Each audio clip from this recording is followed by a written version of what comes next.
बिस्मिल्लाहिर्रहमानिर्रहीम। अस्सलाम वालेकुम। कराची में पिछले 5 दिनों से बारिशें होने की वजह से कराची में निज़ाम ज़िंदगी तबाह व बर्बाद होकर रह गया। शहर के अक्सर इलाके तालाब का मंजर पेश कर रहे हैं। बरसाती नालों में सफाई न होने की वजह से ये बरसाती नाले उबलना शुरू हो गए। बरसाती नालों के उबलने की वजह से हालात मजीद बिगड़ गए हैं, जबकि इन नालों की सफाई के लिए इस साल 1 अरब से ज्यादा का बजट दिया गया था और बारिशों की पेशीन गोई तो 1 महीना पहले ही कर दी गई थी और सबको पता था कि ये बारिशें आनी हैं। तो इस तरह के हालात से निपटने के लिए कोई ज़रूरी इक़दामात कर दिए जाने चाहिए थे, लेकिन ये सूबाई हुकूमत बुरी तरह से नाकाम हो चुकी है।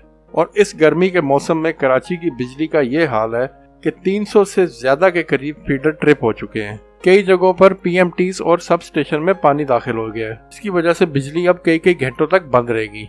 आवाम से लिया गया अरबों रुपए का टैक्स और सूबाई हुकूमत की ये कारकर्दगी कि इनके पास पानी निकालने के लिए कोई एडवांस मशीनरी तक मौजूद नहीं है।